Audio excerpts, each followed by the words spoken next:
Okay, we'll get started. Thank you, Sean and Julie, for your patience and being moved around. So we'll take the report as read and we'll open for questions. Sure. A couple of statements to start with. I'd just like to remind councillors that this paper is in response to a specific question. It's not about the general 10-year plan engagement. It's in response to the question that elected members asked about the information we collect about people and whether that personal details, their name and addresses, should be mandatory and whether we should verify them or not.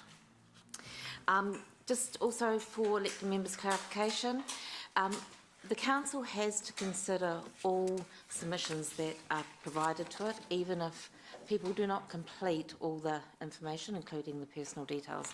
But because it's a submission that's been made to Council, you must receive that and consider it. We generally ask people two types of questions. One is a question about what we call profile questions, and that tells us a little bit about the submitter. For example, you know, do they live in Hamilton? Do they live in the Waikato? Do they live in New Zealand? Do they live overseas? Are they a ratepayer? You know, what's their age? Those sorts of types of things, that we get an understanding of who is actually submitting. Not that one. And the second question we ask them is around their contact details, which is their name and address, and then also additional information like emails, etc. Contact details, because of the Privacy Act, we're not allowed to make people's addresses or emails or phone numbers publicly available. So that's why, even though we collect them, you don't see them in your reports, because your reports to Council are public documents. And so we hold those, but we don't make them publicly available. So the recommendation from staff on the issue about should we make name and addresses mandatory and whether we should verify them is that we think we should make them mandatory for the long-term plan, the 10-year plan, because it encourages our community to have ownership of their submissions. We feel that verifying them against something like the electoral roll is most probably a step too far. We do already do some what we call sort of scan verification, where we look down the list, etc., and see if, you know, it looks like duplicate responses that are exactly the same. All that sort of stuff we do already. So our recommendation is that we make names and addresses mandatory, but do not verify them. Happy to take questions. Councillor Siggy. Julie, and just one thing to make clear before we start, and you'll also be telling us whether they're from Hamilton or yes, from New Zealand or from overseas. Yes, we will include that in the profile questions. And age? Age we ask. We also ask, if you look on page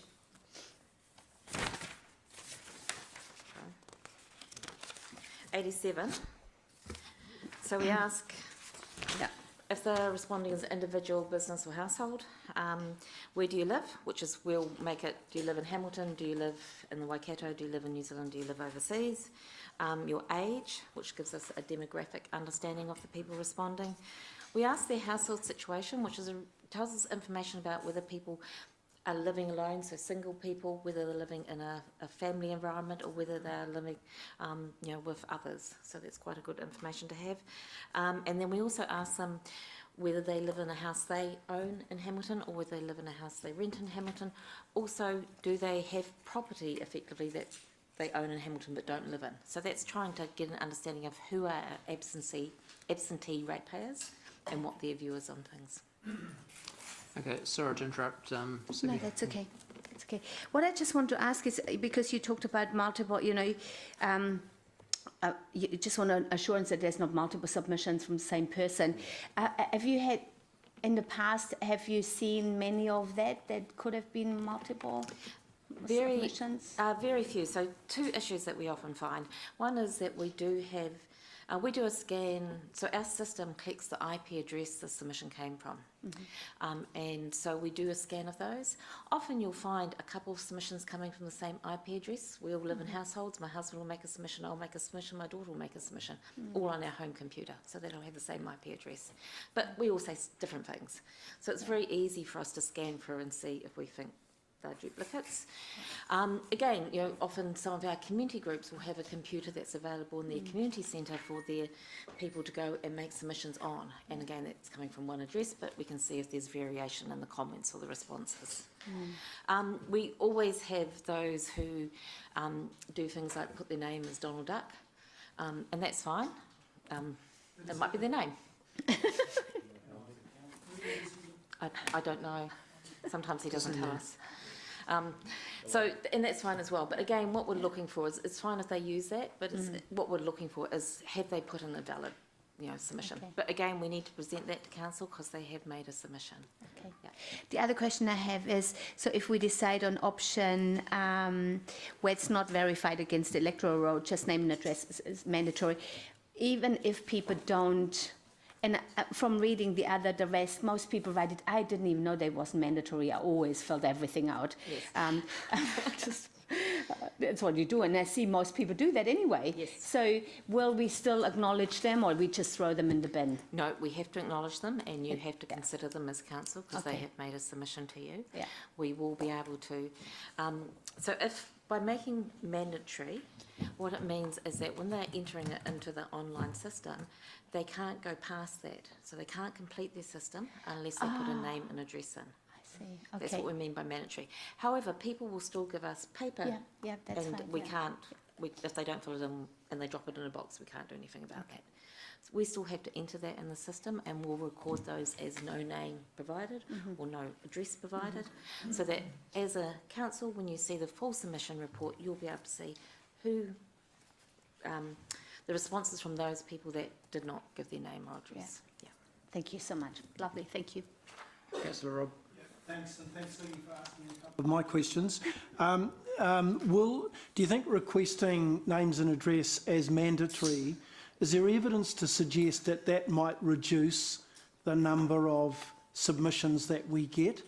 That right at the as you're suggesting, right at the beginning, when they go to when they skip through the name and address, they'll just say, oh, you know, bugger it, I'm not going to proceed any further, and we miss out on what might be some good submissions?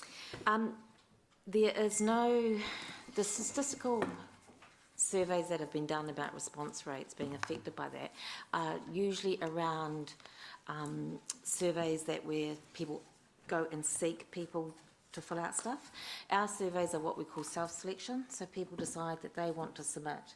We don't actually ring them up and say, do you want to make a submission and give us your name and address? So all the surveying around that type of stuff gives response rates. There hasn't been anything much published around self-selection. What we tend to do, again, is about how we present our information to people. What we tend to do is put the name and address as the last thing they have to fill out. So they've been through and told us everything they want to tell us, and then they get to that last hurdle. Most people will either then go, oh, I don't want to put my name, I'll put Joe Smith, that's fine, and get through it. There's not that many at that point that would actually give up. So that's how we manage that. Okay, so I don't have any data. most surveys that I answer tend to have that profile at the end. Yes, yes. For that reason? Yes, that's right. Okay. So, but we're putting ours at the beginning? No, we'll put ours at the end. At the end, thank you. All right, thank you. Councillor Paula. Thank you. Ziggy asked one of my questions, if we can if we discount submissions that don't have a name. It seems perverse now that you've just explained, and I just wondered how this works with the expectation under the Local Government Act that we can consult widely with anybody and we must consider their submissions regardless. What weight we give them is a different matter, right? That's entirely up to council. So we can give them decision. weight as to whether they identify themselves and, you know, expert witnesses versus lay people and all of those considerations. Now you're saying that they can go through the form and then they have to fill out the entire block of personal information at the end. So if they don't answer one little bit, like they don't want to put in where they live, or they don't want to put their phone number in, or just want to put, you know, they're discounted. And yet then they can turn around, print that off from the computer and put it in an envelope, send it to us, and we'd have to include it. Yeah. So it seems to me we're using a sledgehammer to crack a nut. We should encourage people to give us useful information, but we are obliged to take on board everybody, not just those who do the whole process 100% the way we want it to be done. Yeah? Yes, just to clarify, if they go through the process and they get to the point where we ask them for their name and address, and those are the only two bits of information that will make mandatory, phone numbers and emails won't be. I thought that was one of the options for a whole lot of... No, only No. name and address is mandatory. The rest of that personal information is optional. If they go through that process and they decide they don't want to put their name and they want to put Joe Smith, they can do that and it will still come through to us. So it will still Which- come through. So it's not that we're discounting it. If they don't want to put that in and they want to print it out and pop it in the box, that will be acceptable as well. So it's just so that those last two fields have to be filled in with something for the Oh, yeah. software to people are go, gonna- yep. The people are going to make up all kinds of names and addresses. Why wouldn't they if they felt strongly they didn't want to? And that makes a mockery of it unless presumably it was validated. If it's validated, then that's a different case, isn't it? Our experience from the consultations that we've done is that people generally do put their details, and if they don't want to put their details, they usually write that in that space. They usually say, not providing my name. And it would still go... And if it's a they- very small minority that So do if they do that, if they're not providing my name, not providing my address, Yeah. and they type that in, I'm not providing my name, Yeah. I'm not, then it goes through anyway? Yes, yeah. Okay, thanks. Deputy Mayor Martin. Yeah, just obviously I see the use of address because clearly I'll give great weight to a Dinsdale resident who pays the bills and very little weight to a Tamaheri multimillionaire who pays nothing. And so I have good friends who live in Tamaheri.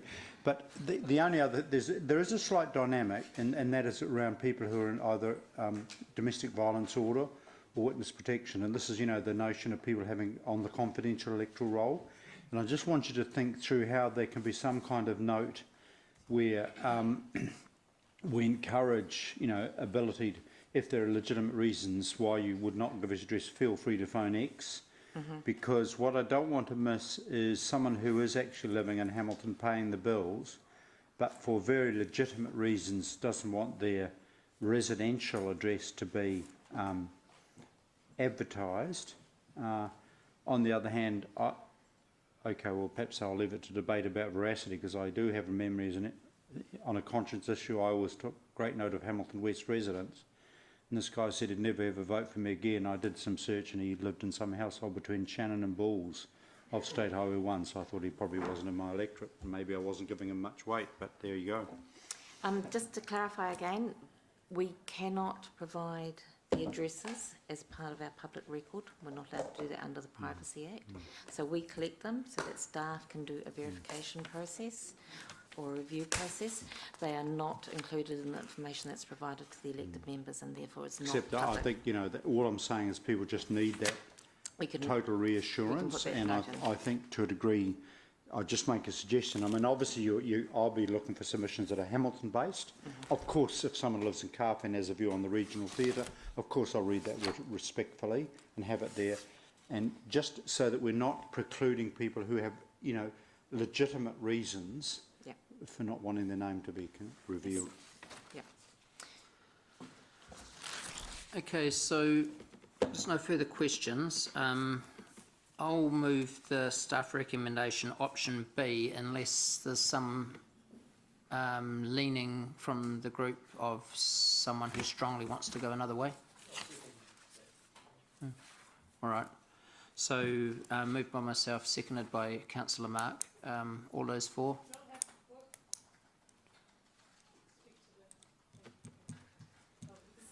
No surprise to anybody whatsoever, but sometimes you've got to say what you believe in it regardless. I think this is a mockery really, because, you know, there are flaws in the system. We've just identified them through our questions. All people are people, whether they choose to put their name and address or not. And it's up to us to weigh up, as it always has been, the merit of their submission points and take that into consideration. And obviously, if by voluntary method they have given their name and address, or even their organisation, and details of their experience and expertise or what have you, we're going to weigh that more highly, because that's a normal process in a hearing. I have sat on a hearing where somebody came along feeling very strongly and did an interpretive dance. Having said that, she's entitled to do her interpretive dance. She never said a word, she just did the dance. And we were obliged to give it some space because that's democracy. Obviously, it's really hard to give a lot of credit to an interpretive dance when it's finished. So, you know, it happened, she had her democratic right and we all went on. And obviously, we gave more weight to those people who identified more clearly the substance of their issue and were prepared to identify themselves and the expertise. I just think we're using a sledgehammer to crack a nut. Previously in this debate, the people who didn't want to give their names were described as ghost people. Well, I don't think that's an appropriate term for them. They're people who have a variety of different reasons for withholding their name in some instances. Yes, we should encourage it, definitely, and we should let people know that it's really useful data for us, but we can't actually make it mandatory, and we're calling it mandatory on the form, but it's not when somebody could go up and pick up a physical form from the library, fold it up and put it in an envelope and not put their name and address on it. So it doesn't actually work. And for that reason, and because I think it's unnecessary, I'm going to vote against it. So, Councillor, I did give you an opportunity to move another A or B. You're very strongly opposed to this, and you could move an amendment, but that the opportunity was there to put forward. I think that's fine the way it is, so I'm happy to vote against it. Actually, I don't think I'll get any support anyway. Councillor Jeff. Thanks, Mayor Andrew. Yeah, no, you won't be getting support from me on that one, but I respect your views. So my view is that contact information should definitely be mandatory. We're not asking much. It's not a heck of a lot of an effort to put your name down there. I'm not worried about staff going to the effort of spending extra money to grimly try and check details against the electoral roll. I don't think we need to go that far, so I support B. But I think we should at least get people to make the effort to provide their details if we can. I think by making people identify themselves, you probably are more likely to get legitimate submissions. I'm also a supporter of people having the courage of their convictions to identify themselves and to stand by their views just as we have to. And I would actually pay more attention to people who are prepared to stand up and have their say rather than hide behind anonymity. And I think it would lead to more thoughtful, considered submissions, and surely that's what we want. Deputy Mayor Martin. My conscience, and respect other consciences of course, my conscience is that this is a very serious process, and this has a contractual nature about it, because this plan, while I might take account of the views of Tamahiri or Kawhia and people who live in State Highway 1 and Shannon and Bulls, and I'll read it, my contractual obligation is to meet with Hamilton-based stakeholders, primarily residents, but there are businesses who do huge business here, and to respectfully and formally listen to them in a hopefully a friendly and respectful environment. And what I want to now totally discourage is the people who feel they can run on social media but hide behind a blanket or a sheet or whatever. And it is about courage of conviction and respect and formality. Now, same process as a process of parliamentary select committee. In a democracy, it should be an open and upfront democracy of mutually respected views, and it can be hard-hitting, all of that. But I want to make sure that there's a real person, natural justice and all of that. And I want to stress, if I can, ask you and advise you to have a bit of an asterisk there to encourage people who, for legitimate reasons, don't want to share their name. And I've experienced that in Parliament. We've gone into closed session to hear witnesses. So I've got experience of that. And that's a huge difference between someone who has an anonymous rant at 1 o'clock in the morning behind a pseudonym. There's a big difference. So I just want to get the balance of that out. And I think in the end, the address is about waiting. Of course, I am bound because the people who are paying the bills are the people who live in Dinsdale, etc., or the people who do business here. People who live in Tauranga or somewhere else, I certainly want to hear what they think, but my contractual obligation, democracy, and in terms of how the legislation intends this as part of our formal consultation process between the people who are citizens and stakeholders of the city. So I'll be voting for the motion. Councillor Mark. Mayor Andrew, as seconder, I'll be supporting this. It's a serious discussion we're asking people to have with us. It's open dialogue. It's all about accountability, and it works both ways, to my mind. I mean, our names, addresses, phone numbers are freely available to people, and that's part of the deal we sign on to when we take on this job as a public role. But if you do want to be taken seriously and you do want to have your say, it's all about accountability, and it's about the value of that conversation. And I think putting your name in there and holding yourself to account shows the value you put on that dialogue. So I'm all for it. I would love to see an interpretive dance of some of the boring stuff we talk about with finance. I would have paid money to go and see that. But however, to me, I strongly support this. And having been the victim of some pretty serious internet trolling over the last year or so, trolling. I prefer to stay anonymous on that. I did.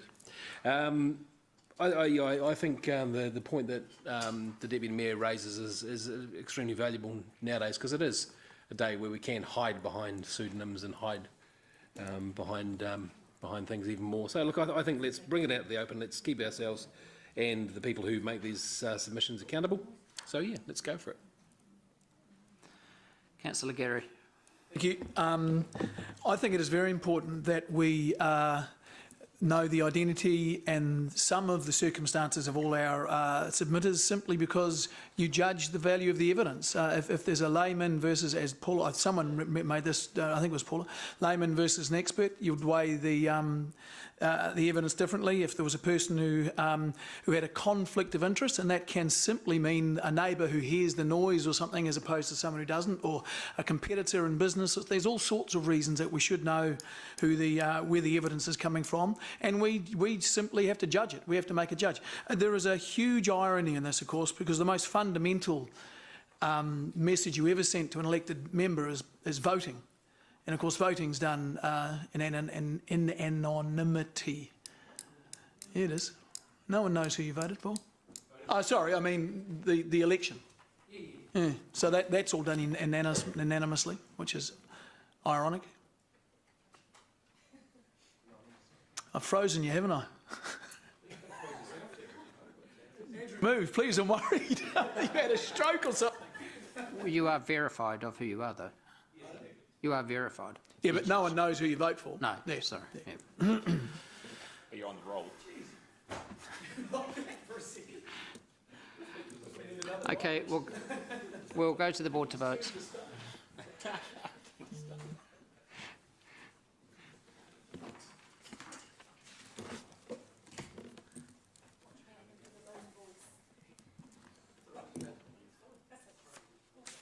The motion is carried 11 for, 1 against. Okay, Full and Corey and Ricky, are you part of this? Okay, just if you all can come down if you like. Corey, come down. And you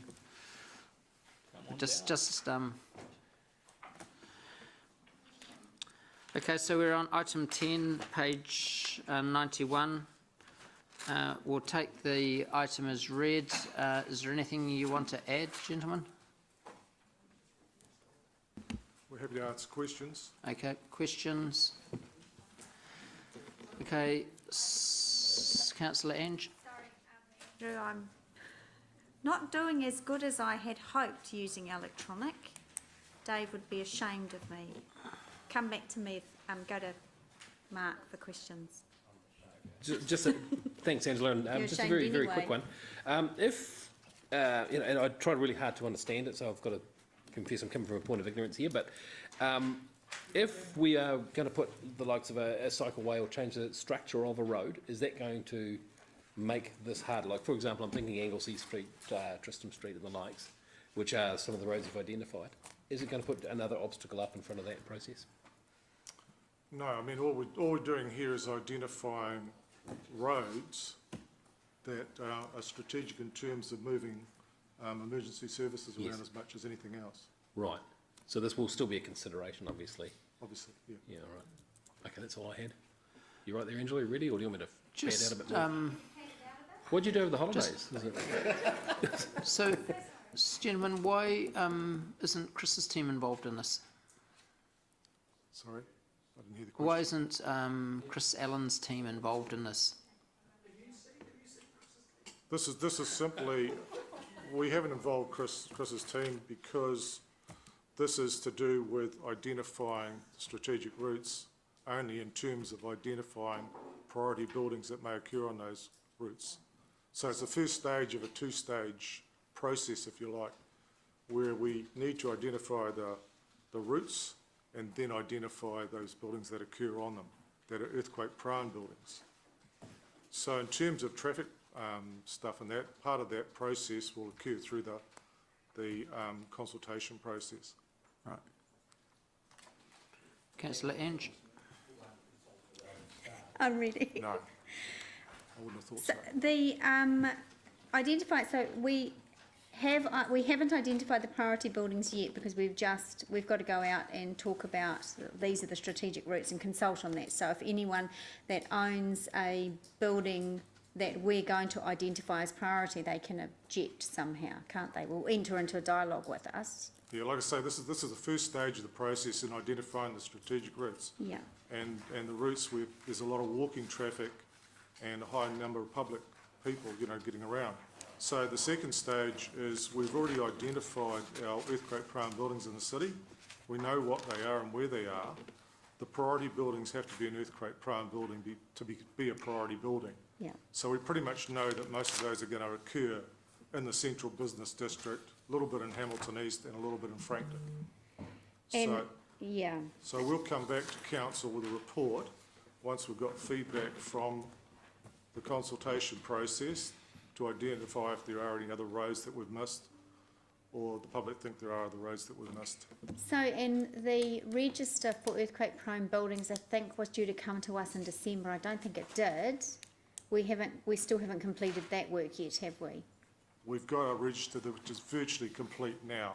Okay, And- but that will be reported to council at some point, won't it? Absolutely. And confidential, I'm assuming, Yep. because they'll be private buildings.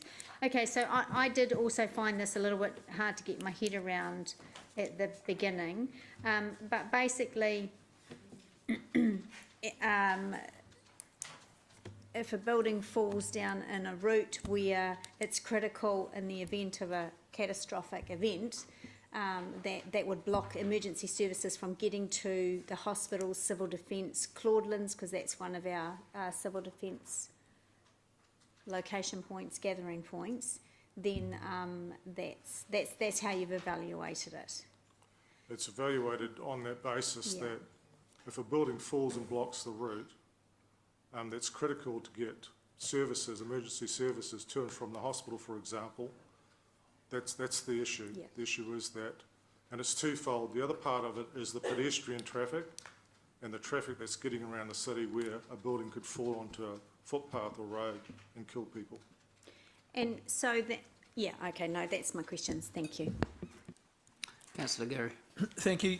Similar to Angela, I found it seems quite simple, but there's a whole lot of stuff in it that you quite don't. Just what would like a person, you can impose, quote unquote, I think, that a building's a priority building, and then the owner then has to remedy it and lots of stuff. What are the implications for the owners of property or the tenants of property if one of these, if an order is placed over their building? I'm not too sure what the name of the process is, but if Yeah. So once we've completed this process that we're talking about here of identification and gone so through, we're really at the really start. We're just looking to identify, Absolutely. Yeah. and we've gone through the consultation process, reported back to council, identified the priority buildings for council's purposes. We will then be issuing notices to all earthquake-prone building owners, identifying that they either have a priority building or a building, and the time frame will depend on what it is. If it's priority, it's half the time frame. If it's just an earthquake-prone building, it's the 25 years. Okay. So we haven't done that process yet. That's at the end of this process. Okay. And is there remedies for him, the building owner or building tenant, in terms of support through financial stuff, or? There's a number of options for owners. I mean, for heritage buildings, for example, they can make a submission for extra time to repair their building or upgrade their building, and they have other avenues as well. So there's a number of those in the Act, and rather than getting into that too much here, that's taken care of in that process of issuing the notice. All of that is actually in the notice, so they have their understanding of what they can do in terms of seeking redress or whatever. Their obligations and rights in are in that there. notice. Okay, Yep. all right. Thank you. Okay, so I'll move, seconded by councillor Gary. All those for? Any against? Carried. Thank you. Cheers. We'll go to item 11.143. Worship, I'm happy to take the report as read and answer any questions.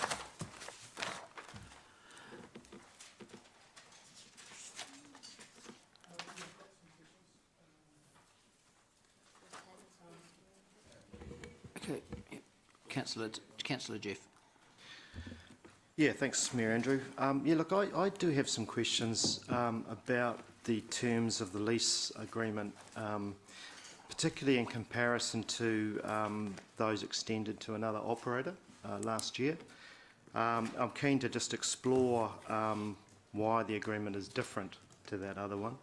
But I guess I'm in the hands of the Chair, Your Worship, just about whether or not it's something that should be done in public excluded, because you know, it may involve talking about commercial aspects, although I would expect not too much of that.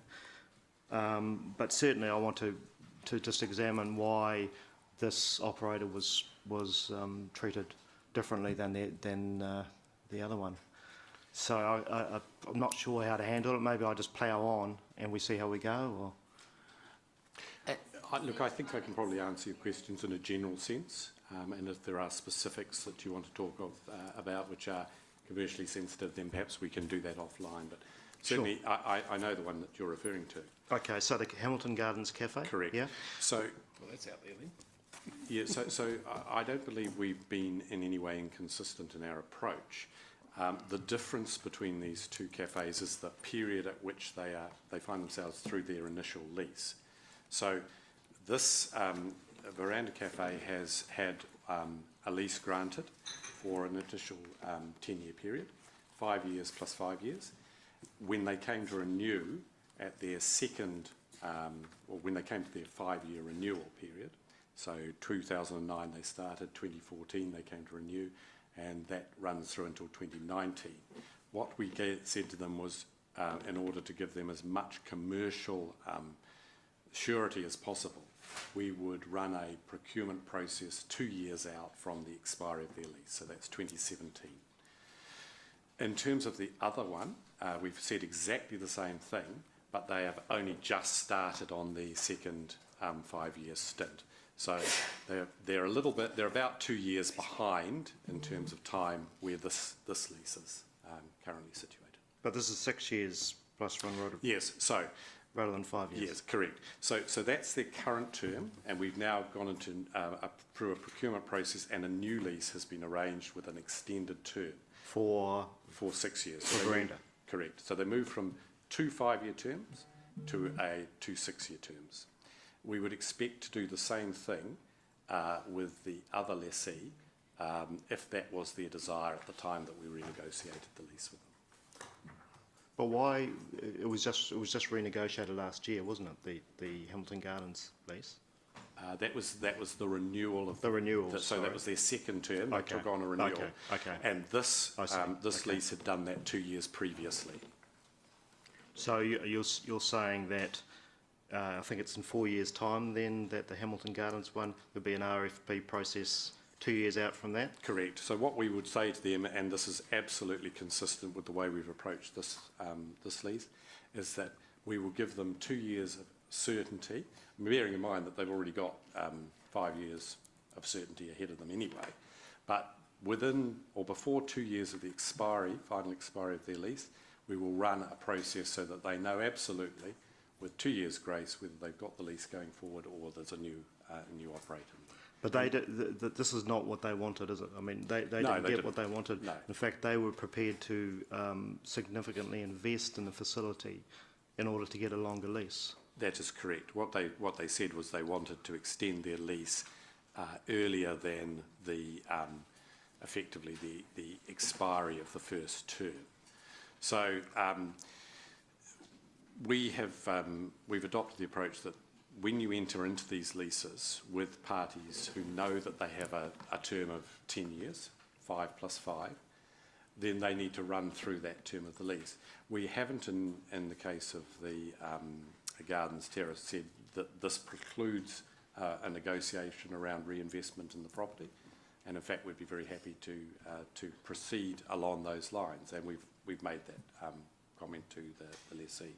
So we don't believe that the term of the lease is in any way detrimental to him at this stage.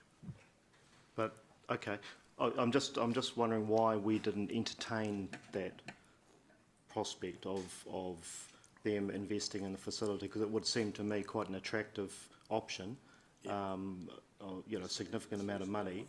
Yeah, Why did we not entertain that? Why did we rigidly? We have entertained it and we've discussed it with him. What he's wanting to do, of course, is tie back a reinvestment proposal to an extension of the lease, and we're prepared to do that. It's just a question of where the timing falls and how we do that prior to the expiry of the initial term. So we can decouple those two things and still deliver the outcome that both parties want. They're not necessarily tied together. Okay. So just to clarify, they've got 2 years, and then the RFP process occurs, and then so they are facing uncertainty because of that. Well, they're facing the same degree of certainty as any operator who takes on a lease with a fixed term. As that lease nears its expiry, obviously the interests of the tenant are in renegotiating their lease.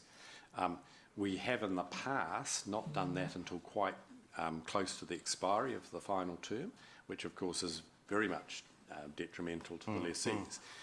But you could argue to council's advantage, it introduces a degree of commercial tension. Having said that, what we do want to do is make sure that we get the best people operating in the best possible way commercially, and we need to strike a balance between their interests and our interests, tenant and landlord. And so what we're trying to do is give them as much surety as possible by bringing the RFP process out to 2 years in advance of the expiry. The risk in doing that is that it deters other parties from participating potentially. Yeah. So it is a balance. I'm not going to say that we will get this right in every case, but we have been consistent in our approach with these two lessees. Okay. So just on that, you were talking about I think you've touched on the performance of the operators. The Gardens Cafe has its turnover has increased significantly, hasn't it? Yes, it has. And what about the impact on commissions for Hamilton City Council as a result of that? They've increased as well. Right. So you would, what sort of operator would you describe them as? Oh, exceptionally good. Right. So I'm concerned that they haven't been treated as well as they could have been, I suppose. I'm concerned about how they view Veranda and getting a 6-year or 12-year. So I guess I'm just... yeah. But anyway. Yeah, no, I appreciate your comments, Councillor Taylor. What I would say is that we are in regular contact with... Can I just jump in here, Nick? All due respect, Councillor Taylor was spending a bit more time on a topic that's not included in here, and Nick didn't come along today prepared to debate, discuss the Gardens lease. He's coming along to discuss the Veranda lease. I think he has explained why the similarities are there. If there's questions regarding the similarities and why or not you don't think they were treated the same, fair enough. But we're now spending a lot of time digging into the other lease, which is not in the paper in front of us. Yep, yep. Okay. No, that's fine. That's fine. Okay, I'll leave it there. Thank you.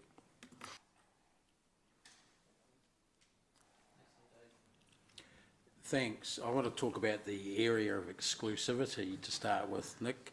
There, you've got the proposed on page 146 area of exclusivity, and you said it's changed from both from the previous one and from what they asked for. I think that's what I'm reading, but it doesn't show us what the previous area exclusivity was. No. And I can't.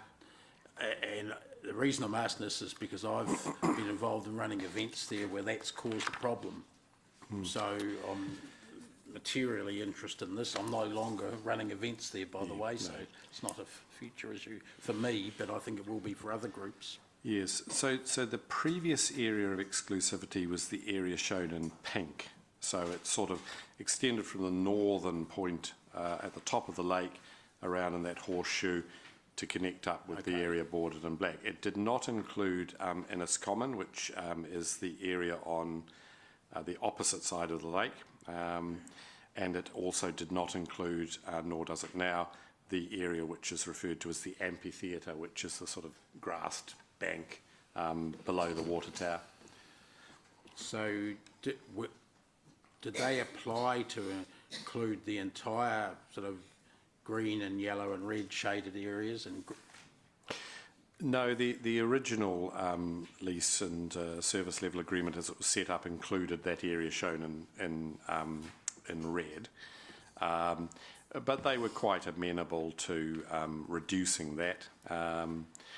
They were also asked about their thoughts on providing a service at Inniscommon, for example, which I think was raised. Well, that's part of what I'm aware that from mid-afternoon onwards, or mid to late afternoon onwards, there's no service provided at all, even if there's lots of people down there.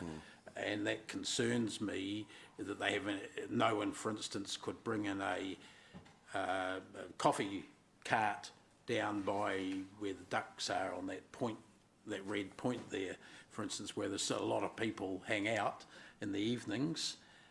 You couldn't even have one on the side of Ruakiwi Road above it, because that's covered by the air exclusivity. You could have, not on the lakeside, on the other side you could. You got including the road outside there, unless the map's of the wrong scale to be able to tell that. It's just the veranda is great when it's open, but it's not open all the time, and it's not convenient for people that may never go near it. It's convenient if you buy the kids' playground and not much further. Yes, no, I know what you're saying. I think I just need to be careful here, because I don't want to give you the wrong advice, but my understanding would be that if the veranda wasn't open, a discussion would be had with them around coffee trucks or some sort of provision of service after hours within their exclusive zone. Now, I don't think they would be, certainly the sense I get when I'm dealing with them is that they're very reasonable. I don't think they would be opposed to that. I'm not even sure that they would have the right to veto that under the lease, but I'm not absolutely certain on that point. I mean, I take that point, that's a good point, so why would we not write that into the lease? That if they're not open, then there's the ability not for someone to use their physical premises, but to have some other, for us to have some other arrangement with an outside provider, which that would seem fair, because we're not taking their business in that sense. No, that's right. Or I mean, conversely, they would have the absolute right, therefore, to provide that after-hours service if they didn't wish to, if you like, relinquish their exclusivity. We can certainly have that discussion with them. Well, I'd like to progress that at least, because I see the lake and all of our recreation areas, Mr Mayor, growing in usage, and people were asking and wanting that sort of commercial, cafe type facility. I've seen similar clauses in other contracts outside council that allowed for the first right of refusal, and if they don't want to provide the service, then it falls to someone else can pick it up. So I don't think it's an unusual, unreasonable request. So Nick will take note of that. Yeah, the other thing I noted was that the event that I did run about 7 or 8 years ago there, was in what used to be the skate park area, and we had a commercial operator sponsoring our organisation, and they had to actually pay cash to, even though they were providing something that wasn't available at the veranda because it was within their area, they had to actually make a cash payment to the veranda operator. It was sort of like they were earning off someone else's work, but not providing any service over there themselves. So, you know, they provide great service around their building when it's open, but further out and different times, it's not so great. In an area which I think there's lots of room for small commercial operators to provide that sort of facility to the public. Look, I suppose, I mean, there's two aspects to this. One is obviously the provision of a service to the public. The other is the commercial arrangements. And all I would note is that we do, as a council, very well out of this these premises in terms of both the base rental, which is calculated on both building area but also exclusivity to some extent, but also in terms of the return that we get in commission over and above that rental. And we've experienced significant year-on-year growth at that facility, and those projections are likely to continue. So if it's really around a service being provided during the time when the veranda itself is unable to provide that, we can certainly follow that up with them and look at what options are available for that. Yeah, okay, so I want to go on a bit further then, because even when the service is open, if you're there on a busy Saturday with thousands of people there, and I'm not exaggerating, and you want to get a coffee from there, you could be waiting 40 minutes, I have, whereas if there was a coffee cart 100 metres away, you know, at lunchtime on Saturday, everyone could be doing well, and it's a better service for our public, I think. I just think it revolves too much around purely the commercial side and not the service side. This is a public facility. We're providing them the ambience as well as the building, the lake, the view, and that's there for our public. So how do we make sure that the public get a fairer go, I think, than they're getting now? So Dave, would you like to put an amendment, an extra motion, an extra part to this, just saying something to the effect of if the premises is closed, that another operator could go, a portable operator could go there, a mobile operator, and also that if there was somebody running an event who is giving away freebies, that would be, you know, if there was a sponsor who is running an event and giving away free food as part of the sponsorship, that would be, you know, acceptable under the lease conditions. It would be very, very rare that I'm that not would sure happen, how that fits with the motion, Your Worship. Sorry, Andrew, because it's like this motion is to approve the lease. But that would mean that staff would go back and renegotiate, put another clause in the lease under the special terms and conditions. Yeah. So it's not. Yeah, look, I agree with you. It would involve stepping back from where we are today, though, because it wouldn't be, we'd be approving a lease subject to, or asking the CEO to negotiate before a lease is approved or something like that. There's an sorry, Councillor Dave, I didn't mean to interrupt. There's an aspect here where we're sort of starting to get into the commercial negotiation. So where the price has been set for the commission that we receive, it reflects a certain geographical area from an exclusivity point of view, right? So that's been commercially tested through the tender process. So there's an aspect here we need to sit down and probably have a renegotiated commercial discussion with the lessee to determine where it lands given those change of constraints. So it's probably not an approval subject to, it's probably go back and have a chat and work out where this lands. Because I don't necessarily know whether other terms wouldn't change as a consequence, Councillor Dave. I don't know where the tensions are. I'm not close enough to it to actually explain it. Probably Nick maybe, and maybe could add some colour to this conversation, but that's my concern, is that we're doing it in isolation of other considerations from within the contract. Yes, look, I think perhaps a better way of tackling it may well be for staff to go back and talk about expanded or enhanced service provided by the current operator. I mean, look, I think, as I say, we do well commercially from these premises. The operator is a sound practitioner and will be very keen to provide the best service he can. Where he will be sensitive is around any kind of competition in what he regards as patch. But if we're talking about an enhanced service or enhancing the service, then there's no reason, for example, why he mightn't provide his own coffee cart during peak hours, alternative points of sale during peak hours, and something during after hours when, certainly during the summer months when the park is very, very busy. So I'm very happy to go back and have that discussion with him. And that could be included as a point C, which is further discussion on enhancing services available to the public at the veranda and its environs, something of that sort. Yeah, look, I'd certainly support that, but my problem, still being asked to go support a 12-year lease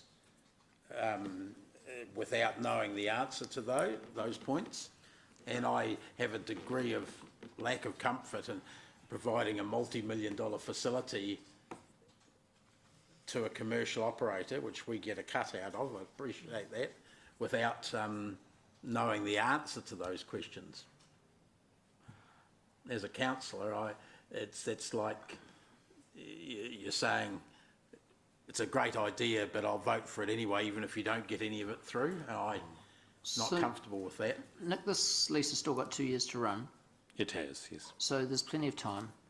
Yep. You've said that the operator is very reasonable, and to put a clause in there to say that he can provide a service outside after hours or at other times, and if he doesn't want to pick that up, another operator could pick that up, is to me, has no detrimental effects on his lease. And we're in control here after all. Yes, we are. I suppose... not the operator. And indeed. As David said, if this is an event happening at the skate rink and they're giving away free popsicles because Tip Top happen to be sponsoring that event and they're not charging for them, I don't think that's unreasonable to say that if there's an event there where somebody's giving away freebies, they're not going to come back to us and say that it's a breach of lease. So I think the two points that Dave's raised would be, well, the second point on the freebies would be very, very rare. And the first point I don't think is unreasonable at all. Either the operator picks up, does a portable ice cream stand halfway down the street from 2 o'clock when he normally closes till it gets dark, or another Mr. Whippy truck could go in there. Yep. So I, as you said, we've got the time. So I think if members are happy, can we just let this one roll over? You go back and talk to your client and come back again next month. Sorry, Mayor Andrew. So you're comfortable with that? Yeah, look, I think it's pretty clear where the councillors' interests lie in this matter. Is there other considerations that we need to hear before we finish this paper up, though, to make sure that we don't have to come back again? No, from other elected members. Yeah, so let's hear all of it, and then we can hit it in one. Because my challenge is if there's not agreement on it, and we have to undo it later on, I would like to get some sort of indication of direction. Councillor Ange. Look, I very strongly support Councillor McPherson and where he's going on this, and I like the fact that the area is being reduced. But this is actually about services to our community, and I've been very frustrated over the years not seeing a couple of coffee carts dotted around the place, even during the day. You know, people go round and round that.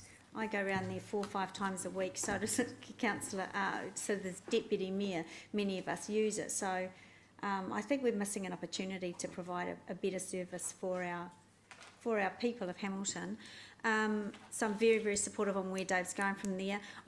As a further conversation to that in the future, perhaps we do need to look at mobile trucks again, because I guess at the end of the day, we are the ones responsible for issuing those kinds of permits and things, so we are in control anyway. And I just think it's a little bit, it doesn't sit quite well with me that a private business, when they're doing it with council, has an exclusivity of being able to operate, because you don't get that in the real world. I also, just a question on process, and perhaps this can come back at another time as well. I'm also very supportive of where Councillor Taylor was going. That was the first thing in my mind. Why is this including this commission, and this is perhaps to you, Mr. CEO, in a public document? We do seem to be treating other people very differently, including the lease that we did for the stadia. So I'm a little bit concerned about all of that as well, because that's all very hush-hush, that commission, and this is public. We're just going out of our way now to test everything against the requirements. So whether or not previous ones haven't met the same standard, I need to go back and challenge that. But Nick and all the teams have been asked that the presumption first is open. As long as we're treating people fairly, and it certainly doesn't feel that way at the moment. I have been mildly uncomfortable with the way this discussion's headed during this. Some of it was bordering onto the commercial area.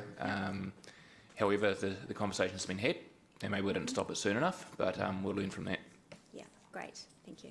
I'm happy for this to come back. Councillor Robb. Thank you. Just by way of history, is this a turnkey operation? Have we provided all the kitchen facilities and so forth in the building to the tenant? We've provided most of them, but not all of them. And you may recall that during the briefing on these leases just prior to Christmas, the point was raised about who owns the fit-out. Yep. And the desire is that the tenants should own the fit-out in its entirety. And we are working through that process as well with this particular lessee. So that's effectively selling the fit-out to the tenant. Correct. So in the rent that you're currently working through with the lessee, are you taking into account the fact that going forward they might not own that fit-out, which presumably has been included in the lease payment? Yes, so once those, I mean, there may well be an adjustment in the rent to take into account the difference ownership, but we haven't quite got to that point yet. However, the general feeling is that there's not a huge value in that plant, given its age.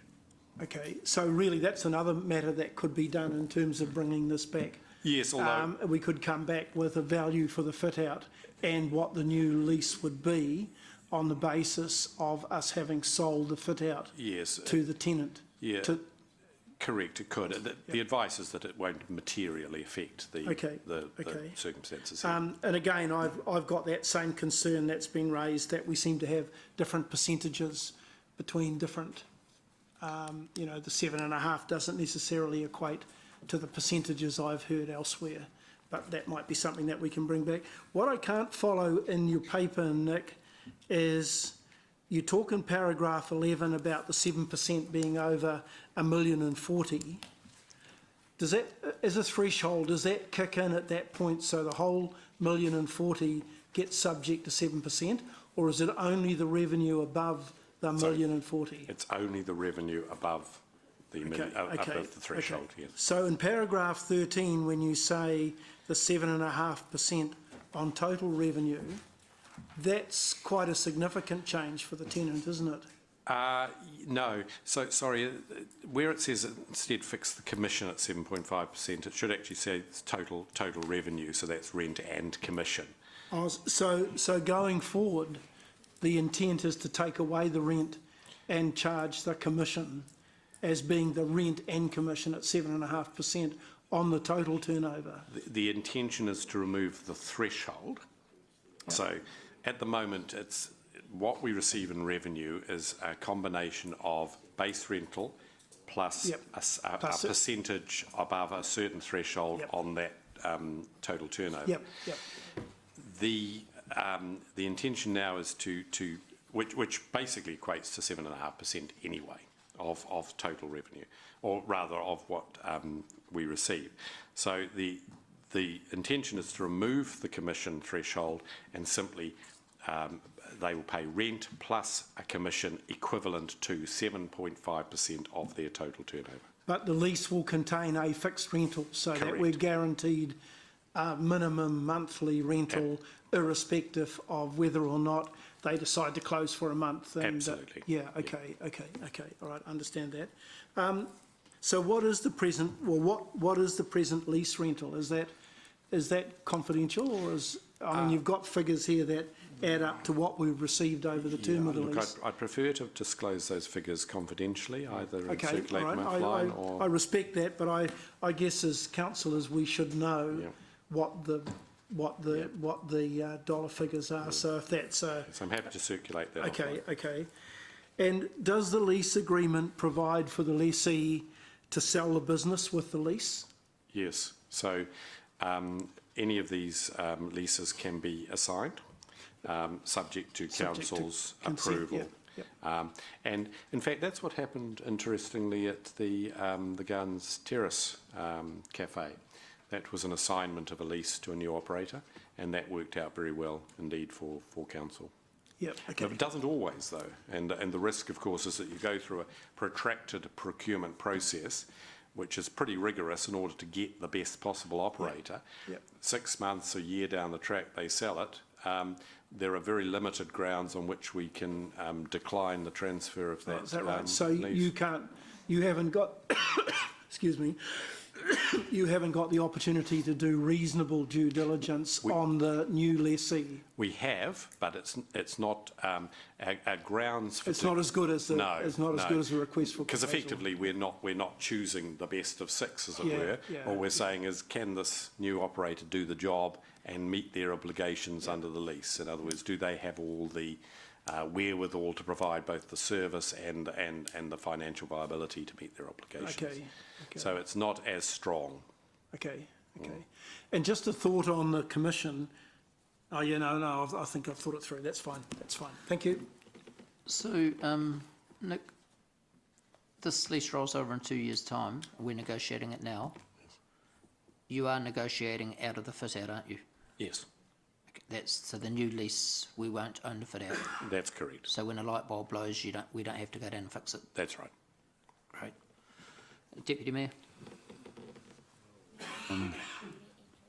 This conversation has been interesting, but I have to ask the Chief Executive and Governance to reflect, and the Mayor, because I will not be discussing this contract in a public arena. I would certainly expect a range of free questions, and then obviously to release maximum information afterwards. So I won't be. I don't think it's appropriate.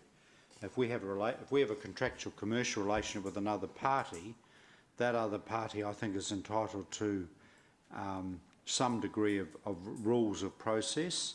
And this is not in any way to detract from the professionalism, because obviously this is a very professional contract and professional negotiations. But I just want the rules to be a bit sorted. And so there's things that I'd ask that I'm not going to ask. And trust me, I want maximum information. I also respect that any private company, if you have a contractual arrangement with a public entity, be it the New Zealand government or local government, of course, there's high notions in the end of transparency and all of that. I get that. The other thing is, I just ask you on this one, I guess, I don't have a problem with an exclusion zone, which seems to be very reasonable in this case. Would you, if you get consumer feedback, say, forget me as a councillor, but I'm just a walker around the lake regularly, and it's sort of 5 or 6 at night, I'm really noticing quite a high numbers in summer, and I said, wouldn't it be a good idea if they sort of kept their that where you buy the ice creams, that outside thing open?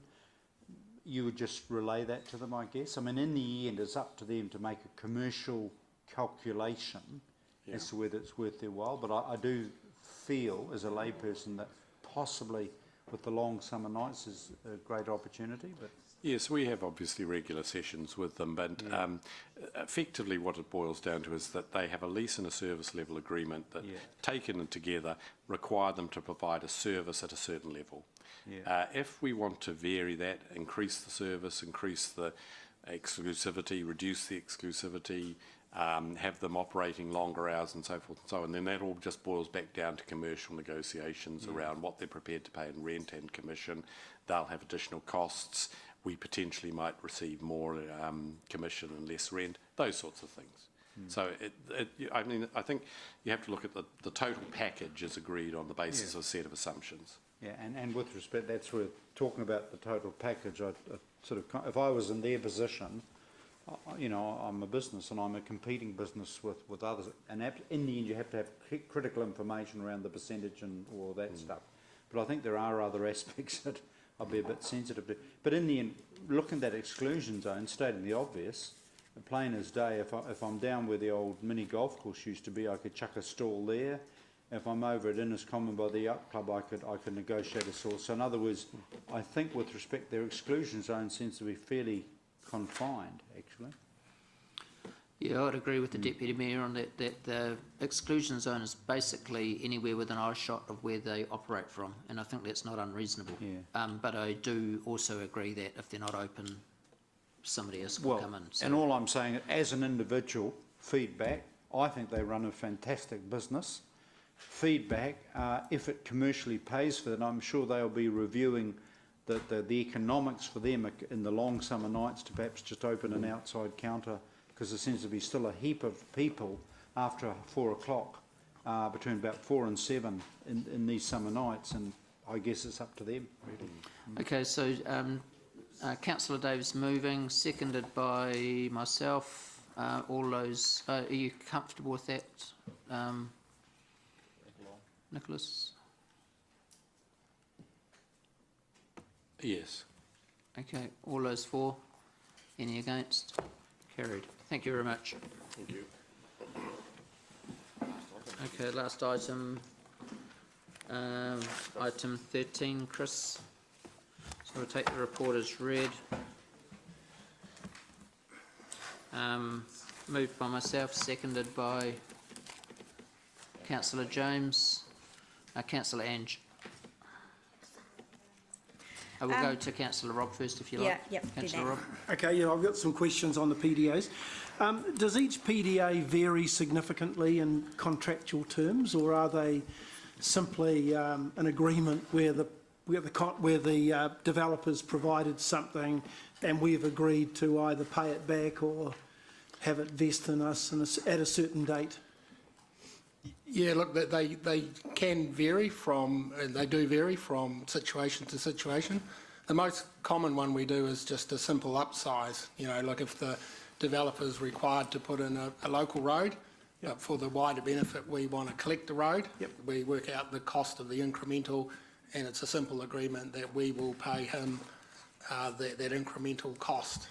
So that's the simplest form, and most of them have that element running through them, but quite often there might be other things involved as well. So you're comfortable that in those cases they can be dealt with in terms of the delegation, but if there was one that was a little more complex or had some greater risk to council, then you would decide whether, irrespective of the value, you would then decide as to whether you would bring it to G and I or to finance. Yep. So just a couple of points on that. And it's embedded in the processes here. If there's no funding, like council need to allocate the funding for us to exercise the delegation. So the funding's got to be in the right year, and we've got to have the funding. If the funding's not there, or the funding is the wrong year, we have to come to council. So that is something that will come via G&I to council. So we can't approve under any delegation if the funding's not there. So these are only ones for funding that are in place. Like any delegation, the Chief Executive does have the option to bring it to council anyway, and quite often in these, if they are tricky and there are more complex matters, we would bring them to council, because it's quite good to have that visibility around council. But it's probably for things outside the strict delegation. It might be other linkages with other policies or something like that. So we do exercise that judgment of whether to bring it to council through G&I anyway. Okay, right. So each of those, when you say it's funded, it's somewhere in the 10-year plan as to when we have to make the repayment on that PDA. Yep. So if when you say repayment, that I think you might be referring to an advance funding agreement. So that's not a PDA? It is a PDA, but that's in the class that we would have to come to council anyway, because we're signing a contract for a year when we haven't got the funding. So all of the ones that we're talking about here, the council's already approved the funding in the right year. It's just a contract delegation issue to exercise that contract. See, the scenario, Councillor Rob, would be we need a pipe put in. If we were managing that, we'd go to tender, would go through the delegation process, would award the tender, wouldn't need to come back to council. But in this case, it may well be that the pipe getting put in is being actually put in by the contractor or the developer. It's larger than what we want. We're making a contribution to the upsizing of it. Yep. So they've used their leverage and their mechanism and their procurement processes, and it's within budget. It's an item that's been discussed around the council table through the 10-year plan or the annual plan. It's in that year. However, there was just that disconnect between our procurement policies and our delegated authorities from an officer point of view to be able to stitch them together, and that's what we're asking today, is to stitch them together in that situation. You would have recalled we've brought things forward to council in advanced funding agreements, private development agreements, where we look at some form of deferral of development contributions. They've got to come to council. This is just purely really looking at those more contractual procurement related items rather than those more complex funding mechanisms which always have to come back to council. Do you think, I mean, given time today and that, do you think that there's some value in an elected member briefing about these and the different types that there are? I mean, I'm a little bit in the dark. You know, I mean, I know that there are some PDAs that we don't repay, but there are some that we do, obviously, and then there's the advance agreements, and I get the feeling that we're doing a lot more of them than we were 3 or 4 years ago. In terms of our, maybe not. This is pretty business as usual for us. But having said that, Chris, we have identified that disconnect, haven't we? I think Councillor Rob raises a good point. I think some of the new councillors may not have experienced them. Some of the last council, there's a whole lot of discussion about them. I think a briefing of maybe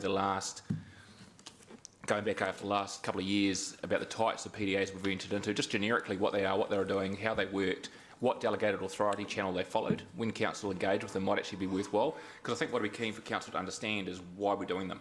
It's not necessarily what we've done, but why and what we're trying to achieve with them. And I think that'll give you the clarity when you see them coming forward for approval as well, Councillor Rob, as well. So I don't disagree with that, but I don't think that necessarily depowers the conversation today. No, I think we I'm can not continue. suggesting that. I'm not suggesting. But just so that we can get our heads around. I mean, the other question, the very last question I've got, the PDAs that we have to repay, are they? And this is in schedule attachment 1. The ones that we have to repay, are they all provided for in the 10-year plan, in the draft 10-year plan, where we're required to make a repayment to the developer? Yes, they are. So in the year that we've got allocated funding, it's to make a payment when we're satisfied that the work's been done to our standard. We would make the payment. Okay. Because I mean, one of the reasons for a PDA is that it gives us a bit of breathing space sometimes, doesn't it? It means that we can actually put in the bigger pipe or whatever that provides for where we think the growth is, the subdivision might end up. In which case the pipe will be of the right size to support that extended subdivision. I think sorry, Chris. I was going to say, I think one of the things, the PDA has become a little bit mystical as a term. Really simply, it's when we're working with a developer who's developing a subdivision, and we've sort of got we've had previously, if you go back 20 years, they've been around for years, we've had a gentleman's agreement to do certain things. Now with good contract practice, we're just trying to nut it up. It could be for anything. And, you know, it may not necessarily be